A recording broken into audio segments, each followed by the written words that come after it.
Greetings, my friends, and welcome to the first installment of Tales of Xanadoom, a series focusing on Doomcock and his world, featuring never-before-told stories and lore about Xanadoom and the many creatures found here at the center of the Earth, along with Doomcock milestones, trivia, and tributes gathered over the years.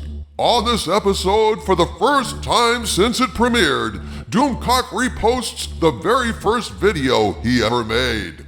Now, bear in mind watching this that Doomcock had no plans to become a YouTuber.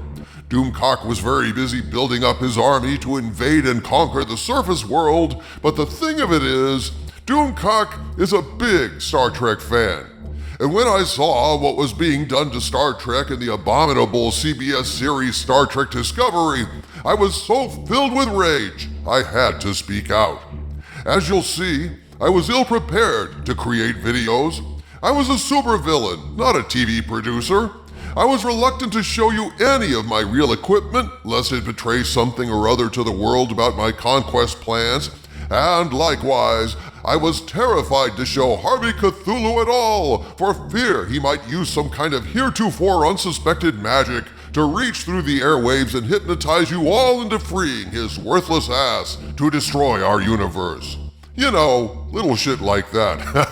So, what you're going to see is me standing in a dark room, filmed on makeshift inferior equipment, ranting candidly and furiously about the worst shit I have ever seen, Star Trek Discovery. I hope you'll enjoy this oft-requested glimpse at my very first video, long deleted and now restored. Commencing transmission. Engaging scramblers. Proxy chain initialized. And now, live from his hidden base at the Earth's core, the future ruler of Earth, Doomcock.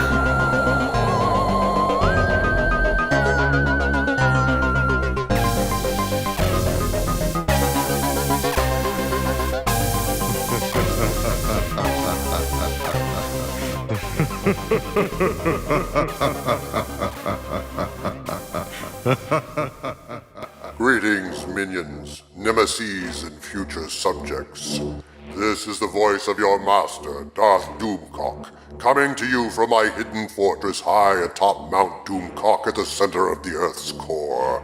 2 blocks north of the secret Nazi UFO base. Just take a left when you see the giant robot army staging area, then head through the flaming gates. You can't miss it. And I have been awakened from my long slumber to wreak vengeance on a world foolish enough to create something as horrible, as brain-dead, as worthless as Star Trek Discovery. I awakened from my slumber just in time to watch the first episode free on CBS, because there's no way that I, Dictor von Doomcock, will ever waste a plugged kroner on another damn viewing service. And woe to the world that I did awaken. For Star Trek Discovery is so wretched, so stupid, so badly written and laughably acted that I'm now driven to wreak vengeance on the idiots that dare to create this piece of crap and call it Star Trek. And so, let my vengeance begin. Please note, I would say that spoilers follow, but there's really nothing to spoil. Can one spoil garbage? Doomcock thinks not. And yet, Doomcock warns you now that plot points often referred to as spoilers will follow. Turn away now if you don't want this already spoiled piece of television refuse spoiled further. Now, in the very first scene, we are introduced to... Doomcock can barely utter it. Introduced to the Klingons. Jesus Christ. Right off the bat, the creators of this vile so-called entertainment piss right in Star Trek's face by turning the Federation's arch-nemesis race into a kind of generic animalistic caricature. Oh, Doomcock is scared and impressed by how evil and dramatic these so-called Klingons are. What a laugh. Here's the problem with these Klingons. Aside from the fact that they radically depart from all the Klingons we've ever seen, the simple fact of this matter is these morons are primitive. Really, really primitive. They howl, they light torches, they rant, they bare their crooked teeth, and they have become so extreme and absurd that Doomcock absolutely cannot see them as a technological race. The Klingons were always a warrior race, yes, but they had view screens, transporters, non-bladed energy weapons. They obviously had the wherewithal to create a technological society, but these weird, growly orcs clearly have no business being in space. There's no way a race this backward ass would ever develop a technological civilization. Doomcock means, can you imagine any of these fools paying attention in one math class, much less getting a degree? Discussing the kinds of equations and theorems necessary to make space travel a reality? The original Klingons were more like Russians, a bit rough and tumble, but clearly capable of subtlety, cunning, and guile. They were cruel but intelligent. Some even had a sense of humor. Most had some sense of honor, however skewed, and this depth made them plausible as a technological species. But these so-called Klingons, these morons, they set fires on their bridge like cavemen. I guess because they don't have light bulbs or something, and do nothing but howl and rant, rave. One never gets the impression that these so-called Klingons have any depth whatsoever. They are not realistic aliens. One cannot imagine these Klingons having a conversation about a video game or a movie or just sitting down to breakfast and asking, "Pass the bloodworms." One cannot imagine these primitive savages sitting down and discussing a technical problem with the warp drive or reasoning their way out of any one of 1,000 space anomalies that spaceships in the Trek universe always seem to get sucked into. The Klingons are decidedly one note, and that one note is grating and worse, boring. They are nothing like any Klingons we've ever seen, and Doomcock is enraged beyond words at how pathetic they are. Doomcock was by this point already provoked enough to emerge from the Earth's core and unleash his robot army upon humanity. But worse was yet to come for Doomcock. Why, you ask? Let's discuss the insane drivel that comprises the next scene. So, here we have the chick from Walking Dead strolling around a desert planet with, I think, the chick from Crouching Tiger, Hidden Dragon, having a very boring expository conversation as a storm approaches. The Walking Dead chick, Doomcock remembers her name was Michael, but Doomcock must not have heard that right since that's a dude's name, and so that would be stupid. Michael, for some stupid reason, is talking a lot like Spock would if he were there, saying the storm will arrive in 42.74 minutes or some such nonsense, exactly like Spock would. Oh, this makes Doomcock's blood boil in absolute unspeakable rage. The idea that this Michael chick is Spock's stepsister? Ah! Is there nothing that is sacred? CBS starts off by destroying the Klingon Empire, then pisses in our faces and laughs at Star Trek fans by having so little regard for continuity, for tradition, for Roddenberry and Kuhn and Justman and D.C. Fontana as to invent out of thin air a human-adopted stepsister for Spock? What could be worse than that? Making her a half-assed clone of Spock, a Spock wannabe! They have her calculating precise times and odds to decimal points like Spock. They have a struggle to overcome her human impulses with logic like Spock. They even have her neck pinch the captain at one point, just like Spock. As if that could ever happen. What the morons writing this garbage fail to realize is that Vulcans can do the neck pinch not simply because they know the pressure points, but because they have the enormous strength to pull this off. Humans can't do it. They're not strong enough, you contemptible fools, you writers of tripe. Know you nothing? I'm crushing your heads! I'm crushing your heads! These subhuman hacks care nothing for Star Trek. Indeed, they seem hell-bent on ruining everything that was good about the franchise. Doomcock is getting a headache. The only thing keeping Doomcock's head from blowing up is this metal helm I wear. Doomcock's blood pressure is generally 300 over 150, and Star Trek Discovery isn't helping. But I do and do and do for you kids, and so I press on. Doomcock. Ah, yes.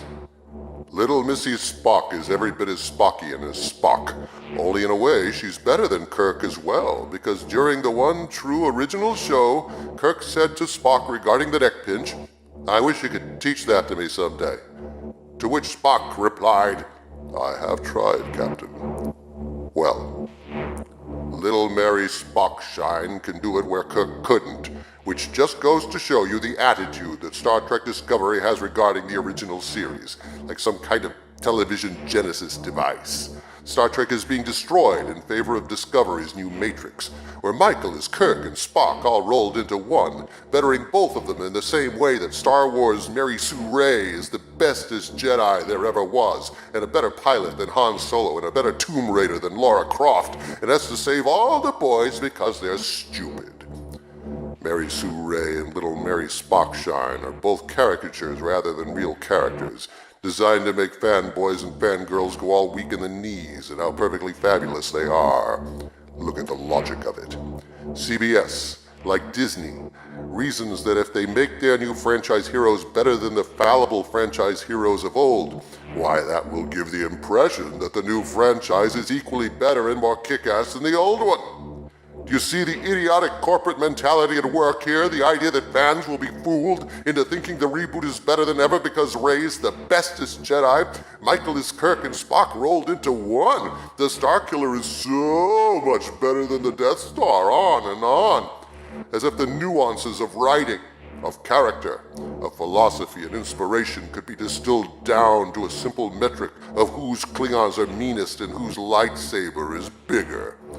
Do these corporations think fans are that stupid? Sadly, a lot of viewers are clearly that stupid, judging from the ridiculous spawning bought and paid for reviews of this Star Trek. No one has pointed out the stupidity of the opening scene with Mikey Spock and Captain Crouching Tiger walking around on the planet. Here's the setup. The storm is brewing. Mikey Spock was off on her calculations, surprise, surprise, so now it's an issue. How will the ship find them to retrieve them before the storm? They walk on, yakking about nothing much in a very stilted and mock-amiable way meant to suggest a depth of friendship between them that never really gels in the slightest. One gets the feeling they're talking at each other rather than having a conversation, but never mind. The captain says, "Don't worry, they'll find us, keep walking." So they walk and talk, and at the end of the scene, they come up on their own footprints. See, the captain has... Oh God, this is really bad. The captain has been steering their path to carve a big Federation badge in the sand. See? And this tells the ship where to find them. The ship dives down beneath the thick, opaque clouds to pick them up, and the captain is revealed to be wise, and it's all so damn cute I threw up in my mask. Does Doomcock really have to point out how completely idiotic this pathetic little piece of fan service is? Here's the problem. The storm is upsetting the ship's sensors, preventing them from being detected. The cloud cover is also preventing the ship from visually acquiring them. So exactly how does walking a Federation badge path help this situation? Theoretically, it might be a better visual from space, except in planetary terms it's really small, like maybe 5 or 6 city blocks, so that's not a hell of a lot of help from orbit. Plus the cloud cover is so very thick that when the ship descends to rescue them, it seems to appear out of the dense cloud as if by magic. That super dense cloud cover that would keep them from ever seeing the stupid Federation badge in the sand. The idea is preposterous. Again, do something that CBS and the morons that wrote this don't want you to do. Think about it. Sensors down, surface totally obscured by thick storm clouds, and the big plan is to use footsteps to make a Federation badge that the sensors would not scan and the ship would not see due to the thick clouds. But let's just say, to humor the mouth breathers, that this stupid idea would work. Let's just pretend. But of course, it wouldn't work until the end of the overlong scene when they finish the badge, right? I mean, hey, it makes sense that the ship would hang back until it was completely done, yes? Because after all, You see, Starfleet badges that are 2/3 complete on planets, you see those all the time. They get fooled that way all the time. So I imagine them up there looking at this 3/4 complete badge and saying, should we go down there and see if it's the captain and Mikey Spock? And they go, nah, it might be nothing. Maybe a sensor ghost. 3/4 of a badge is nothing special. It happens all the time randomly. Let's see if it becomes a full badge just so we don't look dumb. Well, Doomcock has news for them. They look dumb. Dumber than Dummy McDumberg drinking dummy cola under the dum-dum tree on the shores of Lake Dum. So what is Starfleet now, like a Batman villain or something? Like Riddler and his Riddler mobile driving around in the sand leaving a question mark trail because that's his logo? Riddle me this, Mikey Spock. Why am I fetishistically walking a complicated bendy path that makes me do 170-degree hard pivots to make the pointy ends of the badge without you knowing I'm cunningly manipulating you to make this complicated shape with me? Riddly-dee! It's because fans would go huzzah when they see the stupid badge in the sand and the ship majestically dive from the clouds to the not terribly exciting rescue. No matter that it's a stupid, painfully pathetic, illogical bit of fan service that undermines the integrity of the show and makes it seem like bad fan fiction right out of the sewage gate. What else do you expect from Akiva Goldsman, the brilliant mind that brought you the heel-clicking ice bat skates from Batman and Robin, Doomcock could go on and on and on. Star Trek Discovery is really like a fractal of shit. The further you drill down into it, the worse it gets.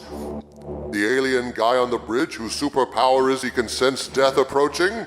Well, you know what, Science Officer Obvious, when Doomcock sees Klingons decloak off his bow, Doomcock senses death too. What a lousy superpower. It's like Troy failing Pan when anyone could hear the alien sobbing over the bridge speaker. Thanks for nothing, Christ. What about Captain Obvious, when Mikey Spock tells her about the Klingons and she says, in all seriousness, if there are Klingons here, it could explain what attacked our probe. You think? Doomcock guffawed at that part. Captain Crouching Tiger was wooden as Pinocchio watching porn.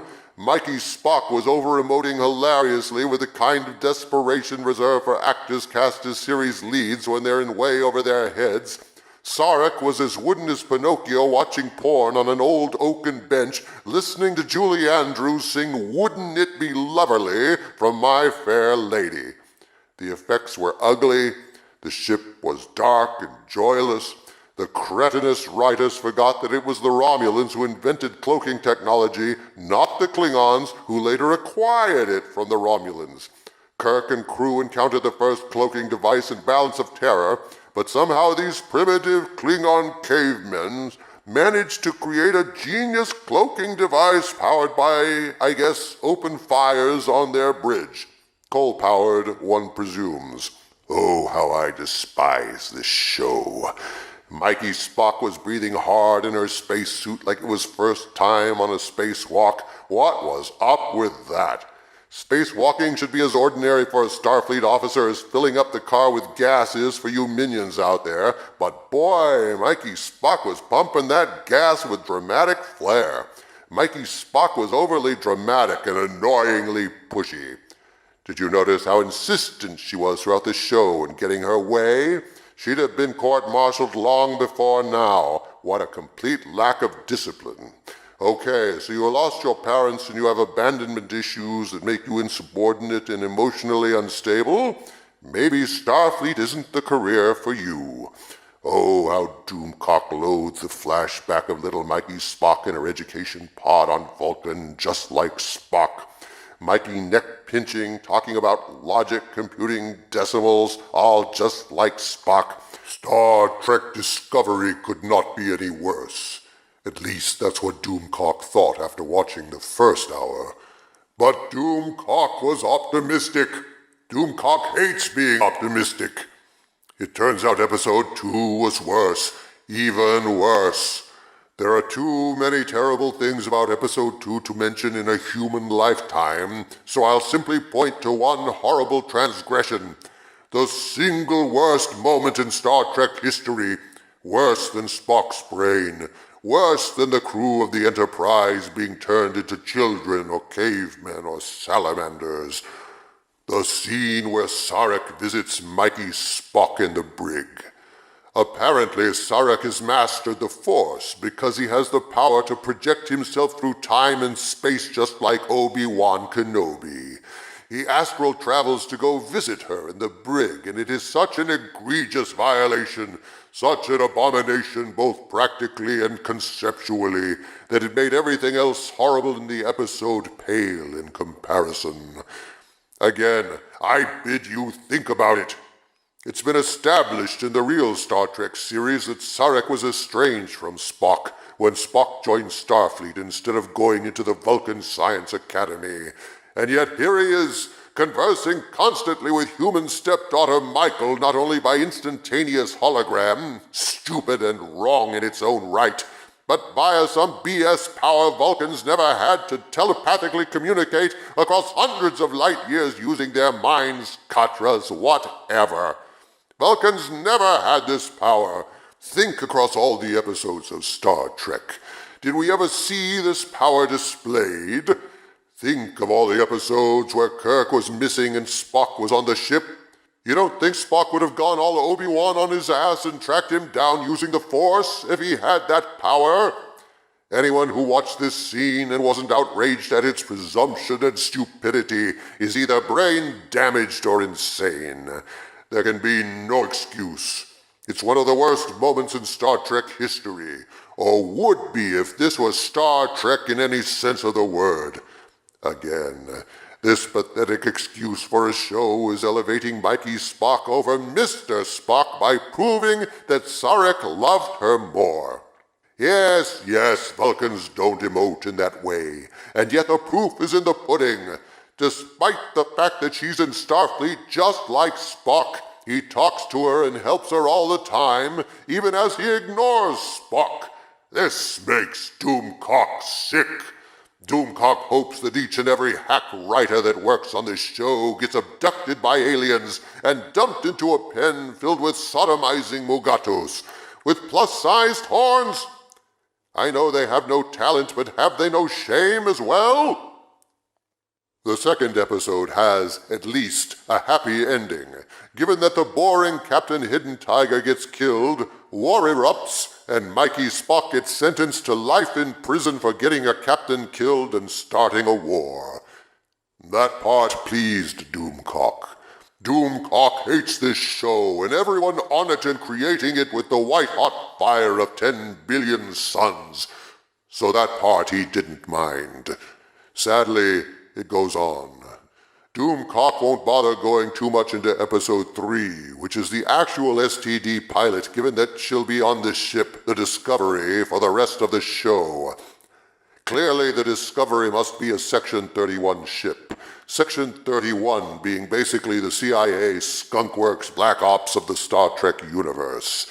Captain Foghorn Leghorn basically busts Mikey Spock out of jail to work with him on illegal technology to stick it to the primitive cavemen calling themselves Klingons, which is more or less the plot to the atrocious Star Trek Into Darkness, written coincidentally by the same contemptible hack Kurtzman, who, not content with destroying the Star Trek cinematic universe with transporters that can beam people across the galaxy and magic tribble blood that can bring people back from the dead, this sub-zero scribbler of garbage thinks it's a great idea to remake Star Trek Into Darkness, also STD when you think about it, on television, destroying Star Trek there as well. I mean, you've got a rogue starship commander / admiral / whatever skulking around secretly developing extra-legal weapons to be used against the Federation's enemies, and this captain has recruited a condemned criminal to help him in this illegal war.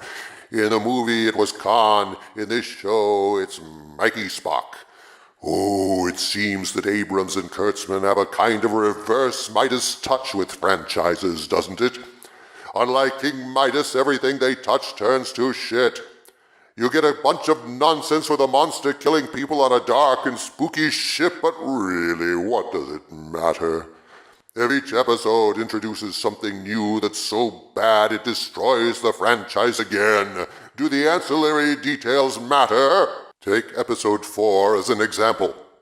Aside from the fact that it was so slow they decided to open it with a special effects storm that amounted to nothing more than making a uniform for Mikey Spock in the Replicator, I'm not kidding, watch the thing, there were several more sharp junking moments that are noteworthy for anyone with taste and/or a functioning brain. For example, this ridiculous spore drive. Is anyone buying this? This instantaneous teleport to anywhere in the universe using spores? It wasn't enough for Alex Kurtzman to destroy the idea of Star Trekking in a spaceship by cooking up a briefcase-sized transporter that can beam people across the galaxy. No.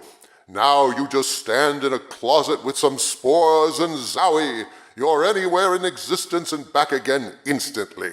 All because everything is connected throughout the universe via quantum flux? Idiotic drivel!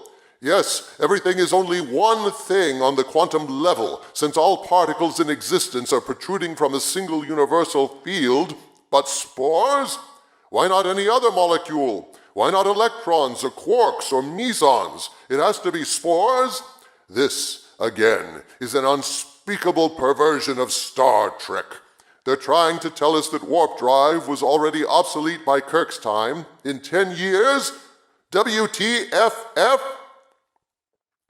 Doomcock thinks they pick spores because of the idea that mushrooms are really just extrusions of a much larger fungal organism extending sometimes miles beneath the Earth's surface. So in their dim-witted way, they thought, hey, spores, they could radiate throughout the universe, right? And you could ride them since they're like quantum. God, we're geniuses. Let's cash our checks and break out the champagne and Coke. Morons! If stupidity were fuel, these writers could power the North American continent and Guam. They say that this ship has a displacement-activated spore drive that is probabilistic, needing a supercomputer to compute all possible outcomes for their job. In other words, a ripoff of Zaphod Beeblebrox's probability drive in The Hitchhiker's Guide to the Galaxy, with mold spores. Wonderful. Doomcock now knows how this horrible show will end. The producers have insisted that this show is set in the prime timeline and is canon, and they've stated that Mikey Spock is so important she will save the entire universe. This was all Doomcock needed to solve the riddle of this show. Ultimate spoiler. In the end, the producers are going to pull the old, "it was all a dream" crap, and the entire universe will be reset to the true continuity where Spock has no sister and spore travel doesn't exist.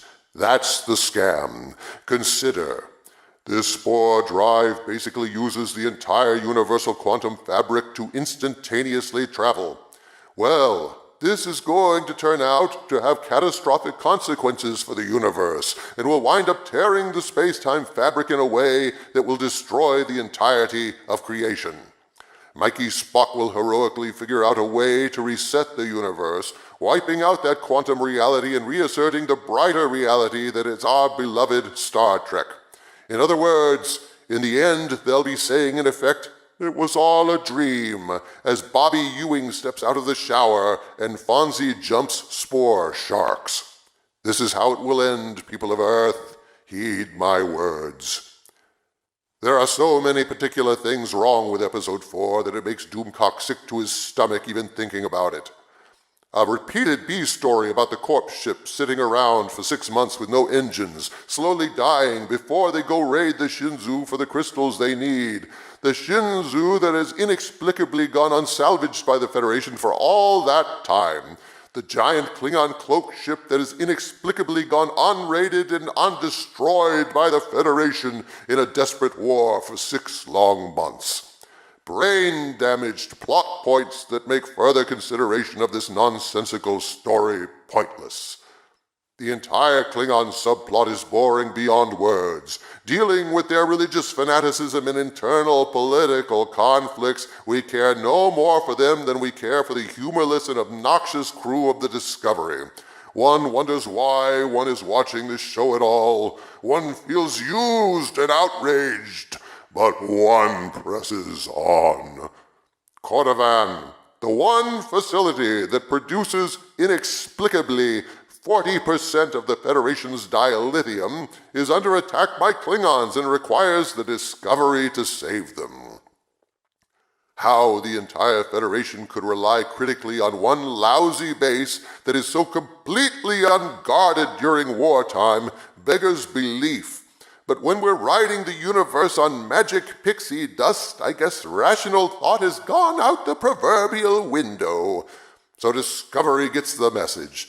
The base is under attack by Klingons, and their shields won't hold. Though since the Discovery is a little over an hour away, presumably their shields will survive the constant bombardment of 5 or 6 Klingon ships for at least that long. Although when the Discovery arrives and destroys 2 ships right off the bat, their own shields are reduced to 75% within 20 seconds of arrival.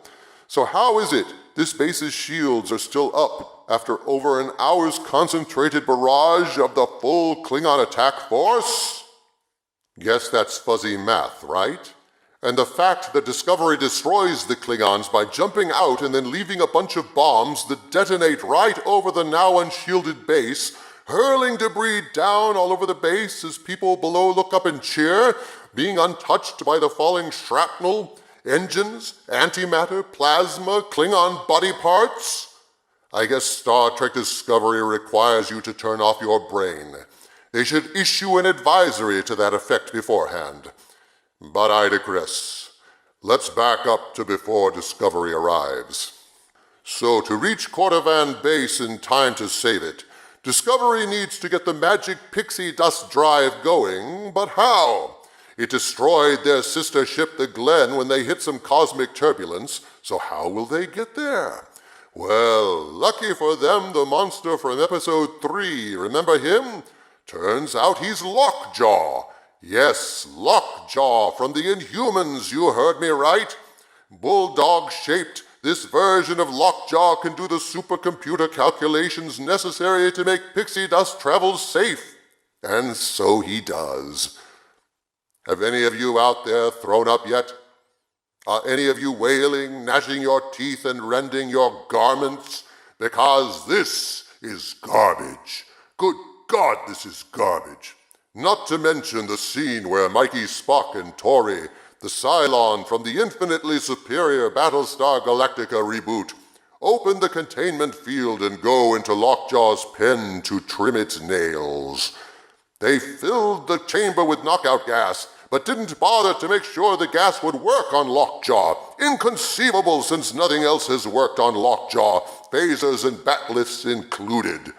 Happily, the Galactica chick paid the ultimate price when Lockjaw went all medieval on her ass, and she went to the big resurrection ship in the sky. Not learning her lesson, Mikey Spock repeats the scene later, opening the containment field with her redhead roommate standing unprotected in the room.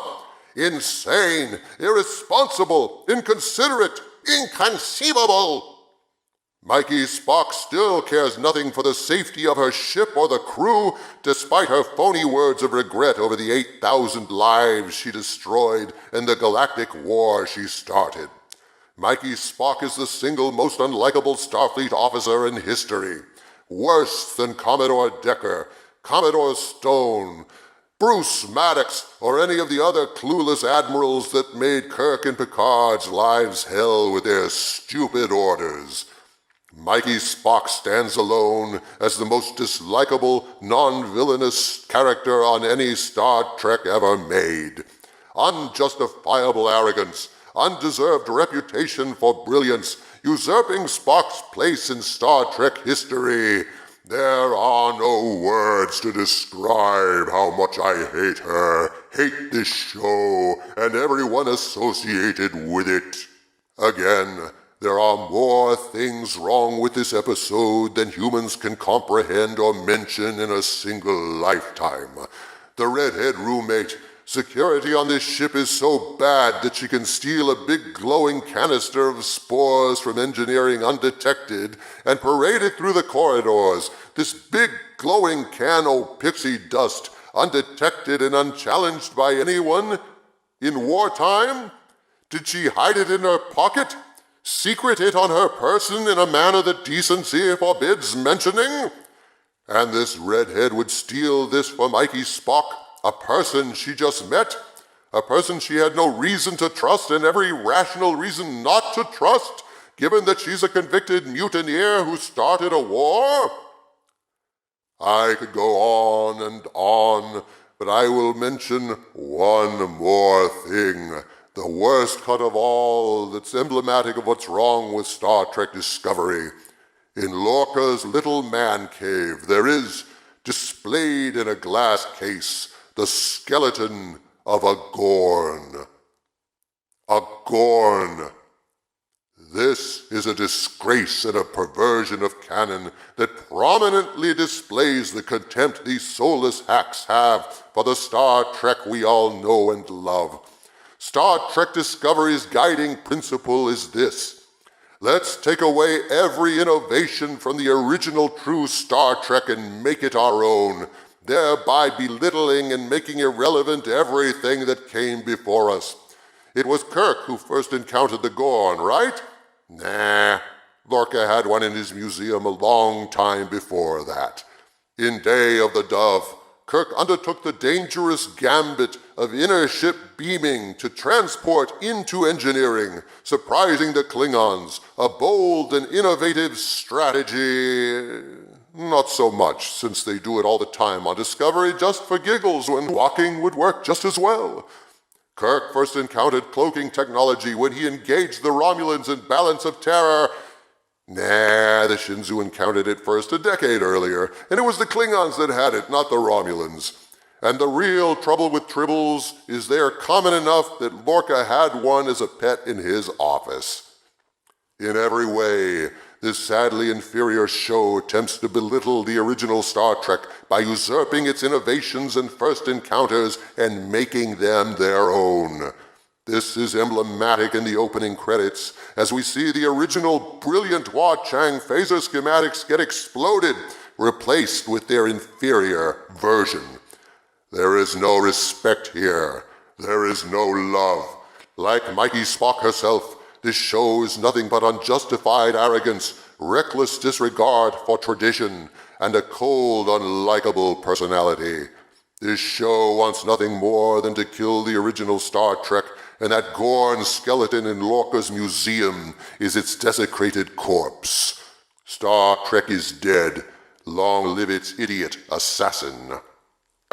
What an intolerable insult to the Star Trek that fans have loved since 1966. STD is not only stupid and badly made, it is also dark and pessimistic, the antithesis of everything that Gene Roddenberry intended when he created his optimistic, bright vision of humanity's future, the fool. Shame on CBS for creating this generic sci-fi mediocrity and slapping the Star Trek label on it. This has nothing to do with Star Trek, and a prequel? Bah! What an insult to cognition itself.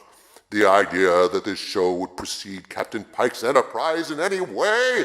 This thing is a sad joke. It looks wrong, it feels wrong, and the biggest sin of all, it's dull. Doomcock was never invested in the characters because there are no characters, they're all placeholders. Captain Wise, patient woman, first officer, impetuous Kirk, Spock, who is always right and yet misunderstood, totally evil, crazed space savages pretending to be Klingons. This is garbage. Do not believe the corporate lies. This is an abomination defiling the memory of Star Trek. Be not deceived. Doomcock will now rate this abomination. Bear in mind, Doomcock hates everything he sees. Thus, a cinematic masterpiece like Blade Runner or Casablanca, Chinatown, or Lawrence of Arabia, Blue Velvet will receive 5 stars, meaning Doomcock views it with grudging suspicion. 5 stars equals grudging suspicion. 4 stars is ire and niggling irritation. 3 stars is undying hatred and utter contempt. 2 stars is furious loathing, the likes of which man has never known. And 1 star means the rage of 1 billion exploding galaxies chock full of TNT. Doomcock gives Star Trek Discovery 1 star, the rage of 1 billion exploding galaxies chock full of TNT. Though there will be a reckoning, Doomcock has spoken.